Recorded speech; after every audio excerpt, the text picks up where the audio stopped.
Ladies and gentlemen, welcome back to another Q&A. This is where you've asked some fantastic questions and I take a few moments to answer them. This is the third video in the series. A little slow in getting this one out. I apologize for that, but these were questions that were asked a couple of months ago.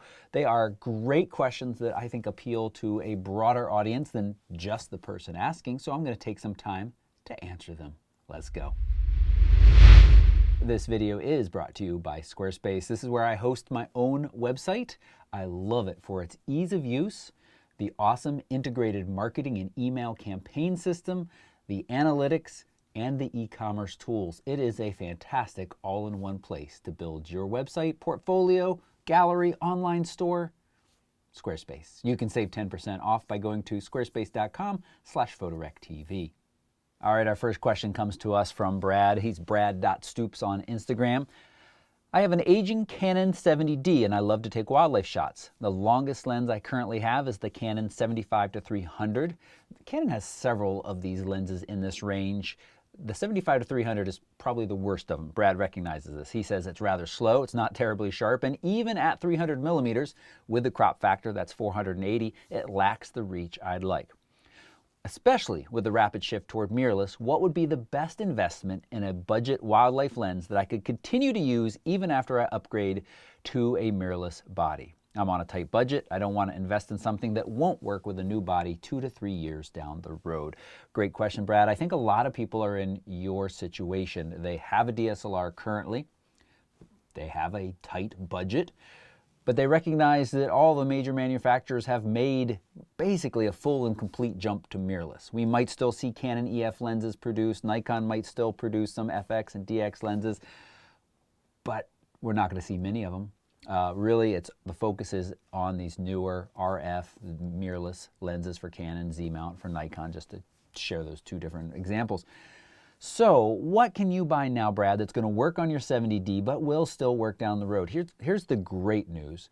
That Canon RF adapter has given me great results on a variety of lenses, and I've heard from more people that really even third-party lenses, Sigma and Tamron, continue to work really well using an adapter.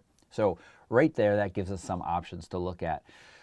I would say, the best that you could buy right now would be the Canon 100-400. Let's take a quick look at that. But that does not match tight budget at all. That is an expensive lens. Used, you can get them down for about $2,000, which is a little bit of savings, but not a whole lot. So what are your other options? Well, Sigma's got a 100-400 for Canon. Again, will work with the adapter. Are these going to work as perfectly as Canon lenses with the adapter? No. Are they going to work good enough in most cases? Yes. Now, you talk a little bit about wildlife. If you're talking about birds in flight, then I would be a little bit more nervous about recommending a third-party lens to use with an adapter on a future mirrorless body. But I think for the most part, you are going to be quite happy with how these work. $800, 100-400. That certainly gives you a little bit more reach, but you know what? The difference from 300 to 400 is not as much as it sounds. So I've got another recommendation for you. For just a little bit more money, the Sigma 150-600. That gives you some decent reach. Yes, it's a good bit bigger and heavier. So really, it's more than the money. It's the size and weight. You have to recognize that you're going to be carrying those around.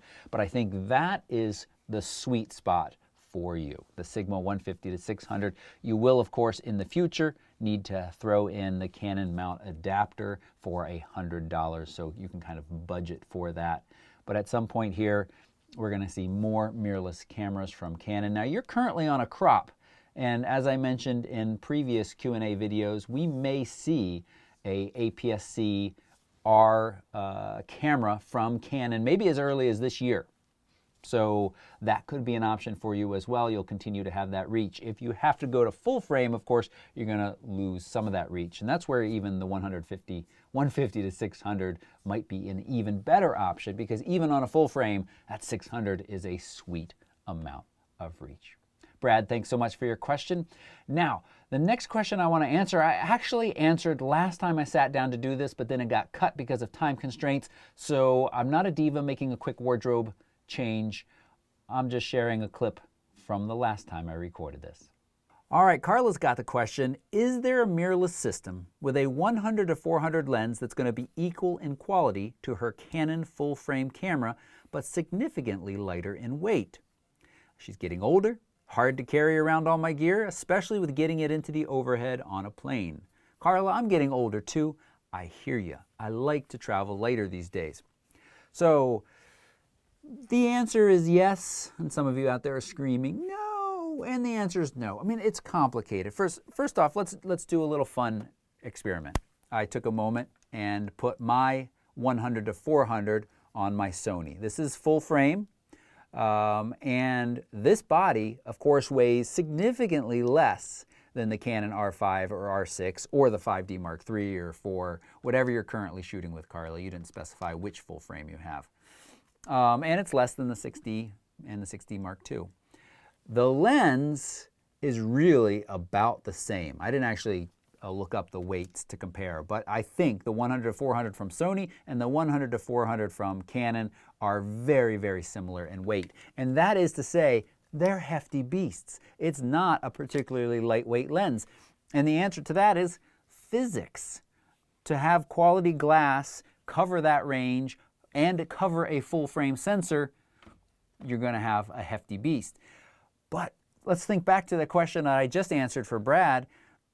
Canon does have these really larger primes out there, and I think we'll see more that will be ready for mirrorless that will be lighter weight through different technologies, either of like a fixed aperture or, this is further down the road, but plastic lenses, high quality plastic that is as optically pure as glass. That's going to save a lot of weight as well. That's, again, down the road. But those are interesting ideas.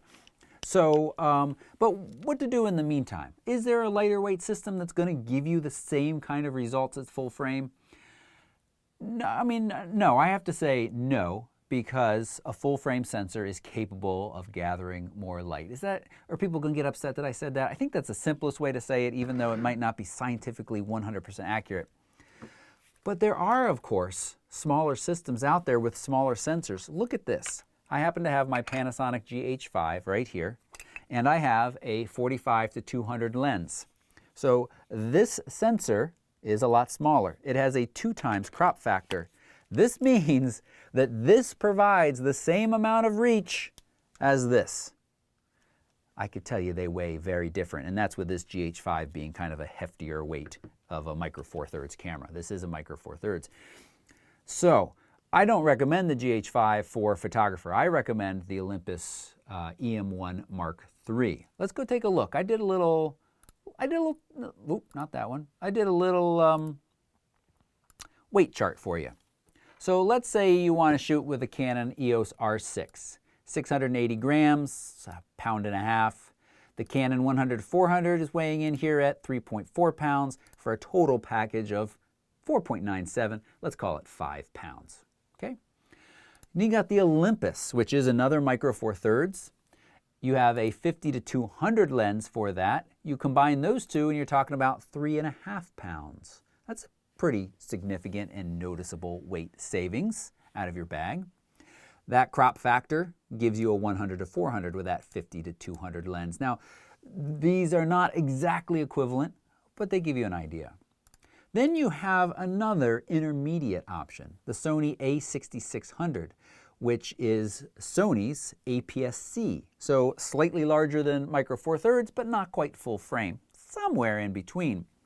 That body comes in at just 1.1 pound, and they have a 70 to 350 lens that is just 1.3 pounds, or 1.4, for a total weight of 2.5, half the weight of the Canon system. And that crop factor actually is a 112 to 560. Hey, that sounds pretty good. It does. So a couple of things. One, low light performance of these smaller sensors isn't going to be quite as good as the full frame. But honestly, in a lot of cases, I think you're going to be very happy with the weight savings, and some pictures with a little bit more noise aren't going to ruin your day. The biggest difference here for me between the Olympus and the Sony, yes, the Sony gets you lighter. I'm a Sony shooter, but man, that Olympus has much better ergonomics in my opinion, much better control scheme, much better system. The Sony makes sacrifices to be that small and that lightweight. I am Not a huge fan of the Sony APS-C for manual shooters. If you're an automatic shooter and you want to go out there and snap some good pictures with a really good quality sensor, because it does have that in it, fine. But if you are a hardcore manual photographer, you like to have a lot of control over your shots, I'm less excited about the Sony. I will say that my first trip to Africa on safari, I brought along an older Sony full frame, and it did not work really well with the lenses I brought and the adapter I was using. And I had brought as a backup a Sony I think 6300 at the time. The shots are all fantastic. There are no shots ruined from me using a crop sensor. You know, there's no shot I look at and say, oh, if only I had my full frame for that, it would have been so much better. No, they're great. So there are absolutely other options out there to go lighter weight. And I just also will say about the Olympus, I do worry a little bit about their future. Bought by this other company, now they're now called OMD Imaging, but you know, that doesn't mean that the cameras that are fantastic today are going to stop working tomorrow, but it is something to keep in the back of your mind. Sony at that APS-C level is good. You also have rumors of Canon coming out with mirrorless APS-C sometime this year as well, so you might even be able to stay within your system and go to a later update as well. Let's have some fun. We're going to build a sweet little website with Squarespace in this advertisement. I'm going to show you just how easy it is. Of course, you want to start at squarespace.com/photorectv so that you can save 10%. We're going to jump right in. Right now, we're looking at the photography templates, but there are templates for all different businesses. I love this clean Nevin style template. And when you land here, you've got a little assistant sitting off on the right. It actually is sitting here ready to guide you through every single step you need to customize this website and make it your own. But I'm here to hold your hand. Now, the Nevin's template comes with a work portfolio, and within that you have galleries. Squarespace calls them projects, same. We also have a blog page and a contact page, and in this ad, we're gonna make all of these ours, so let's go. We're gonna dive into that portfolio page. Here's a list of all of the projects. I only need 3, so I'm gonna delete those demo ones using the little dots on the side, and one of them I'm gonna rename to People and update the URL. Double-click text to edit and type your own. Now let's get our photos in here, so I'm gonna click that little image, select the existing images and delete them, and we have arrived at the hardest part of the whole website building, and it has nothing to do with Squarespace. This is where you need to pick your favorite images to share with the world. I've already done that, so I'm just gonna drag and drop them from their folder right on here. Oh, they look beautiful. Oh, hold on, we need a better way to display some of these. The cropping's not quite working out. We're gonna hit that little edit button. Look at all of our options. We can change the aspect ratio. I like a nice square, clean looking gallery. You can add a bunch of columns too. 2 columns, 3 columns, 4 columns. I think 3 is good here. I'm gonna repeat this process with my other 2 galleries or projects. And I'm using the People gallery now to show you a fantastic little tool that Squarespace provides. You see, I love these nice, clean, square thumbnails, but they don't work great for portraits. So the Image Focal Point tool makes sure that your thumbnails are centered on your subject even when you have a square crop. Thank you, Squarespace, for thinking us photographers. Got a mobile tool here, which allows you to see exactly what this is gonna look like on a mobile device. Let's move on to the contact page. Again, a double click, and I'm editing that contact information, putting in my information, and this is where I wanna add a form, because a form looks pro. Say it with me, pro. Squarespace makes it so easy. One click, I've got a form. The default settings on the storage tab is for the contents of this form, when completed, is going to end up in my inbox. It makes it so easy so that I can reply to my eager customers and visitors. Let's move on to the blog. So you got a couple of different options with these demo posts. You can delete them, obviously, or you can just put them in draft mode. This is where you create a new blog post, add a little bit of content, video, pictures, all of that can go in this blog post. And you can even actually just publish it right now or schedule it for some point in the future. I want to move down to the footer where it's got social media links. I want to make sure those are mine. I'm going to edit that with just a single click and put in my information. I don't want to link to Facebook. I want to link to another website. So I'm just going to add that, and automatically it switches out the icon for me to a cool little link icon. And hey, this is my site, so I can remove the Made with Squarespace if I want. Now I need to update each of the images used to showcase the gallery thumbnails for the galleries themselves. So I'm going to take a moment to do that. And here we go, a beautiful website. I can easily connect a domain within Squarespace. You just buy it and boom, it's connected. It really is that simple. And of course, if you decide to take this website further, those tools are there. You've got e-commerce options for selling merch, for selling your prints. If you want to book clients through the scheduler, You got that tool available to you, and of course, analytics to see which of your pages are really grabbing people's attention. Squarespace truly is an all-in-one platform, and you can try them out for free for 14 days starting at squarespace.com/photorectv. Thanks, Squarespace. Back to modern day. Lynn has a great question. What specific gear would you recommend to a serious amateur that wants to invest in mirrorless, full-frame camera, including everything needed to be ready to go, including neck strap, day bag, filters, if I recommend those at all? Start with a medium range, good quality zoom lens. What about a tripod? Assume you don't have budgetary limitations but want to invest in quality gear for a fair price. What would be on the list? What kind of budget would you need to fund it? This is a good question, Lynn, and it's an easy answer in some respects. Canon, Sony, Nikon, all of them offer good starting cameras that I really have no complaints about.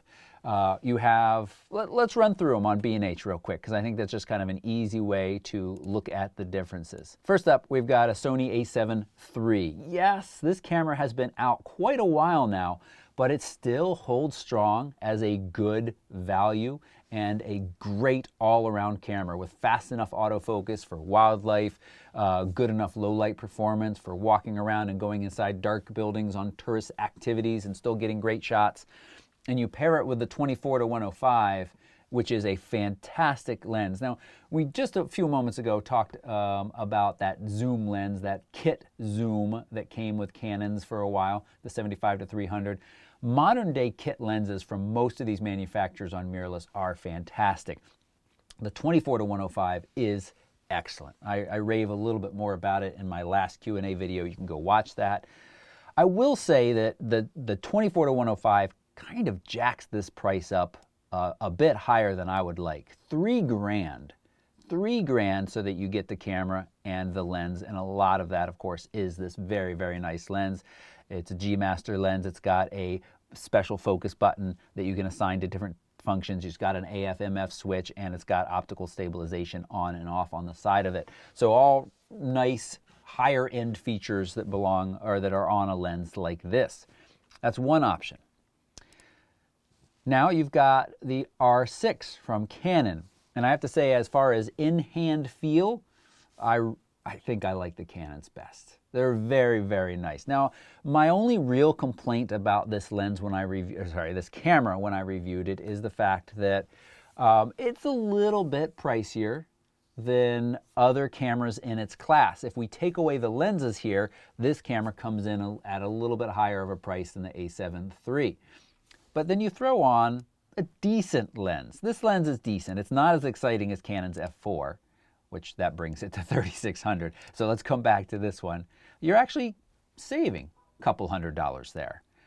And still a decent all-around lens on a very, very nice camera. I really, putting these two next to each other, I'd love commenters to say, what do you think, R6 versus a7 III? But we've got one more to throw in the mix. There is the RP from Canon. This was their first budget entry-level mirrorless camera. Look at that, just $12.99 for the camera and the lens. I count this camera as a less capable all-around camera. It's decent, but its battery life and its autofocusing system hold it back from really being kind of a great system. But if you're just talking about landscape and general snapshots of friends and family, no fast-moving toddlers or grandkids or kids' sports games, this camera would be fine. But if you need a little bit more focusing power, the R6 or the Sony is going to definitely give it to you. But the other option is the Nikon Z5. Right now on sale for $1,700 with their 24-200 kit lens. Now, I'll just point out that really you've got no AF/MF switch on here and no focus hold button, no customizable button. And a 24-200 is kind of a bigger range, so it's not going to be as sharp as the 24-105. But geez, for a starting kit that you want to walk around and capture a lot with, and autofocus is fast enough in the Z5. I actually have it here with me. I don't know why I didn't put it on the table, but this is a really compelling starting system. I also really like that Nikon has some nice Z-mount lenses that don't break the bank, that are more kind of consumer friendly, whereas Canon is really focused on the kind of higher end consumer, the prosumer level. So when you want more RF lenses, you are going to really pay for them, whereas Nikon, they have some really nice, I think, budget friendly. That might be a little too nice. I mean, they're still pricey. All of these newer mirrorless lenses are pricey, but Nikon has some of them more affordable. But then Sony really wins out in both selection and third party as well. Now for bags, that's easy. I mean, there's so many bags out there, but the Mindshift Gear, I'll spell that right, backlight 26 or actually you can go with, you know what you could go with? Let's go to the 26. Oh, there it was right there. I want to actually go to the 18. I have that bag in this closet right here. That is a great, nice, comfortable little day pack. Opens from the back, so everything is secure. That's the back against you. Really a big fan of that. And then strap, I like the Peak Design system because here's why. I hate straps, so the Peak Design strap allows quick removal when you don't need it, so I really like that. Filters, UV, camera stores try to sell you UV often. Even B&H will package a UV filter with lenses often. They don't charge any extra for it usually. UV you don't need. They don't do anything. Just keep the lens hood on the end of the lens. But a circular polarizer can be very nice. And the B+W brand is great. There are a lot of other brands out there as well. If you're getting serious about landscape, then you really investing in something like a NISI system is highly recommended. But really the only one that I think you need to start with is a circular polarizer because that can do things with light that no other filters can. No other post-processing can. So it's worthwhile having in your bag.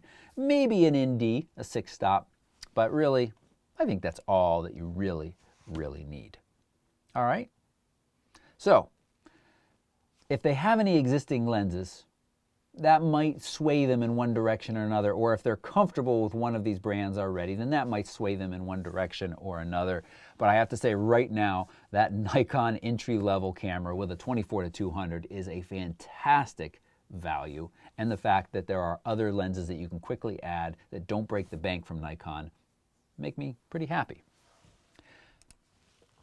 Romaine has a great question. What is my suggestions for a beginner drone? Want reasonable quality, not necessarily the best. Reasonable cost, not necessarily least expensive, but don't want to mortgage the house for it. Fairly easy to learn and travel friendly. Here's the key to this question. I'm primarily a still shooter and I've not done much video, so video capability is not a real concern, or a primary concern, I should say. This is an easy question, Romaine. And I don't mean that to slight. Whenever I say that easy question, I don't mean to slight the person asking like they could have figured it out themselves. I just say it's easy for me to answer. The DJI Air 2S drone, which at the time of your question wasn't out yet, but has since been released by DJI, and $999 drone only. This is a fantastic option. It is travel friendly because it folds down to a small portable size.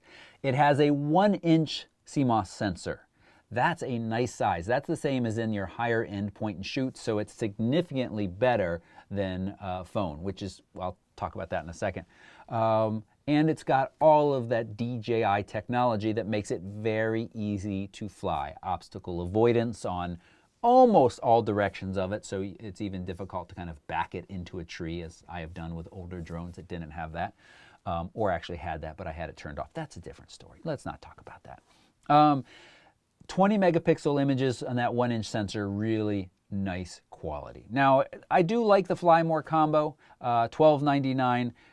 You get a bunch more batteries and you get some other extra goodies. The batteries really kind of make a difference, but you could get away with just one battery because the flight time is about 30 minutes and the charge time is reasonable as well. So if you come to a scene and you're like, this would be beautiful from the air, you put the drone up. Most of the time I put a drone up, unless I'm videoing, unless I'm flying to a target really far away, I can get my shot in just a few minutes. So you get your shot, you land it, and you have several more flights that day before you even need to recharge your battery. So you can get away with just one battery. Now, if I had answered this question just a couple months ago, the Mavic Mini 2, just called the Mini 2 now is what I should have said, but This is cheaper, has a lot of the features of the Air, great range, great flight time, but you are working with that much smaller sensor, which for photos really makes a difference. For video, in some situations, you'll see a difference between these two drones, but I think for folks, if Romain, you had said, I'm vlogging my travels and I want video of where I'm going, the Mini would be enough. But just that little bit bigger of a sensor makes a huge difference for photos. So that is why I recommend the Air 2S. I'm going to put all of these questions and links to products that I'm talking about down below this video. So if you want to buy anything and help support this channel and my living, your use of those links greatly does that. I got one more question I'm going to squeeze in here. It's from Jim's Journey 3 on Instagram. His name is Ian. Hello, Toby. Over the weekend, my trusty RX100 screen died, leaving dark gray lines on a light gray background. I was sad as it's traveled with me since 2012, usually confidently down my front pocket. Now I found some secondhand ones for about 300 pounds, but I think that's pounds. I hope I'm saying that. But now I've turned my eye to the Sony Xperia 5 Mark II. It's very impressive in the camera department. That is a cell phone for people that don't know, or a smartphone. Now my question is, as a moment catcher, does it really matter what or how I take an image, or am I missing my travel companion? The phone is awesome, and it's a moment caught and sent to Google Photos before I can order my eggy coffee and a custard tart. B&H's Sony Xperia 5 II review is jolly good. Kindest regards, Ian. So this kind of age-old question, smartphone versus a point and shoot. Well, if we were to graph the point and shoot market, we can see that it looks kind of like the cliffs around the edge of the Grand Canyon. It has just absolutely been decimated by smartphones because many people realize, like Ian does, that it's not worth it to carry around a smartphone most of the time when we always have these in our pockets, and the image quality difference between the two of them is pretty slight. The only thing I would ask you, Ian, is with that with that RX100, it was a 24 to 70 lens. How often did you find yourself zooming out to 70? And how often were you shooting RAWs and working on them? Because that's the two things. I mean, we hear this all the time on workshops. People have their really nice, expensive cameras with them, DSLRs, mirrorless. They take a picture. Then they, just for quick fun's sake, they take a picture with their phone. And they're like, geez, that looks a lot better. Well, the phone is doing HDR automatically most of the time.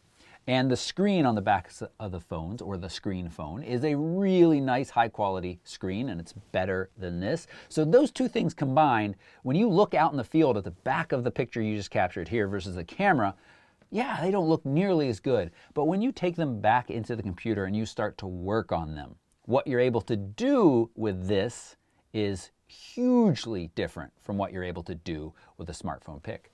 But if you're really just trying to capture the moments, you're not working or editing heavily, you're not using a lot of zoom, you're not a wildlife photographer, you're just, again, capturing moments, I absolutely can fully support walking around with a good quality smartphone in your pocket that's able to capture these moments and have them all backed up for you before you even order your eggy coffee and custard tart.